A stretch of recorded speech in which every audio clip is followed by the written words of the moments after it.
हैं कि नाश्ता जैसलमेर में करेंगे, आज नाश्ता हम उनका करेंगे। गुरु महाराज ने कहा है कि एक खालसा 1.25 लाख के बराबर है। आज उनकी बात सच कर दिखाने का वक्त आ गया है। इंडो पाकिस्तान वॉर 1971 में हुआ भारत पाकिस्तान का युद्ध कई तरह से बहुत खास माना जाता है। इस युद्ध में भारत की जीत हुई और लोंगेवाला में भारतीय जवानों ने अपने पराक्रम की नई परिभाषा लिखी। राजस्थान के लोंगेवाला में सिर्फ 120 भारतीय जवानों ने 2000 से अधिक पाकिस्तानियों को धूल चटा दी। तो आइए आज जानते हैं किस तरह भारत ने इस युद्ध को कैसे जीता। कहते हैं युद्ध में हथियार से ज्यादा हौसले की जरूरत होती है। बुलंद हौसले के साथ मुसीबतें भी घुटने टेकने को मजबूर हो जाती हैं। भारत और पाकिस्तान के बीच वैसे तो कई युद्ध हुए जिसमें दोनों ही देशों ने अपने पराक्रम का परिचय दिया, लेकिन 1971 का लोंगेवाला युद्ध भारत ने अपने मजबूत हौसले से जीता है। रेगिस्तान में भारत की जीत हुई। भारतीय सैनिकों ने अपने दृढ़ इच्छा शक्ति से इस युद्ध में जीत हासिल की। लोंगेवाला का युद्ध भारतीय सेना की अमर गाथाओं में से एक माना जाता है। इस युद्ध के बारे में कहा जाता है कि भारत के सिर्फ 120 जवानों ने 2000 पाकिस्तानियों को घुटने टेकने पर मजबूर कर दिया था। जब यह युद्ध हुआ तब राजस्थान के लोंगेवाला में ज्यादा जवान तैनात नहीं थे। वहां जवानों की चौकसी तो होती थी, लेकिन युद्ध के स्तर पर अतिरिक्त तैयारियां नहीं थीं। किसी को अंदेशा भी नहीं था कि पाकिस्तान कभी उस रास्ते से भी भारत में घुसने की कोशिश कर सकता है।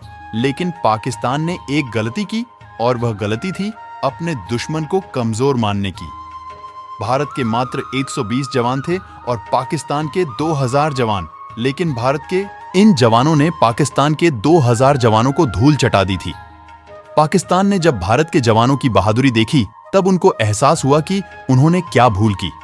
तो आइए आज जानते हैं किस तरह भारत ने इस युद्ध को जीता और इतिहास के पन्नों में पाकिस्तान के खिलाफ अपनी निडर जीत को दर्ज कराई। साल 1971 वह समय था जब पूर्वी पाकिस्तान, जो अब बांग्लादेश के नाम से जाना जाता है, पश्चिमी पाकिस्तान से अलग हो रहा था।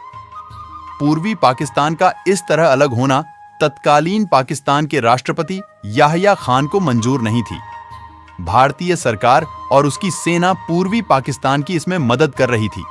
उस वक्त पाकिस्तानी सरकार ने एक बार फिर भारत को निशाना बनाया और राजस्थान के रेगिस्तान में मौजूद लोंगेवाला पोस्ट के रास्ते भारत के पश्चिमी हिस्से पर कब्जा जमाने की सोची।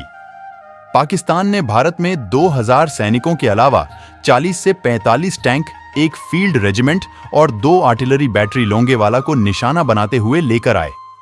इधर लोंगेवाला पोस्ट पर 12वीं इन्फेंट्री डिवीजन की 23 पंजाब कंपनी ए के मेजर कुलदीप सिंह चांदपुरी अपने 120 जवानों के साथ 2 मीडियम मशीन गन और 21 मिमी के 2 मार्टार के अलावा 4 रॉकेट लॉन्चर्स और 2 आरसीएल गन के साथ सीना तान के तैनात थे। लोंगेवाला पोस्ट पर भारत को मिली जीत किसी चमत्कार से कम नहीं थी। मेजर कुलदीप सिंह चांदपुरी यहां पंजाब रेजिमेंट की 23वीं बटालियन के साथ जमे हुए थे। पाकिस्तान की ओर से हमला हुआ तो उन्होंने हेडक्वार्टर से बैकअप मांगा, लेकिन सुबह से पहले मदद आने की कोई उम्मीद नहीं थी। ऐसे में एक बटालियन ने पूरी की पूरी पाकिस्तानी सेना को रात भर रोके रखा। मेजर चांदपुरी की अगुवाई में पंजाब रेजिमेंट की 23वीं बटालियन के 120 जवानों की अगुवाई कर रहे थे। मेजर चांदपुरी के सामने 2 विकल्प थे, या तो वह पोजीशन पर बने रहते या कंपनी के साथ पीछे हट जाते। उन्होंने रुकने का फैसला किया। वह एक बंकर से दूसरे बंकर तक जाकर अपने सैनिकों का हौसला बढ़ाते रहे। मेजर चांदपुरी ने हवाई सपोर्ट मांगा था, लेकिन उस वक्त फाइटर जेट रात में उड़ने की क्षमता वाले नहीं थे। सुबह एयरफोर्स के विमानों ने वहां पहुंचकर पाकिस्तानी पक्ष में भारी तबाही मचा दी। भारत के इस विजय युद्ध पर 1977 में बेहद मशहूर फिल्म बॉर्डर बनी थी। इसमें सनी देओल ने चांदपुरी का किरदार निभाया था। विंग कमांडर MS बावा का किरदार जैकी श्रॉफ ने किया था।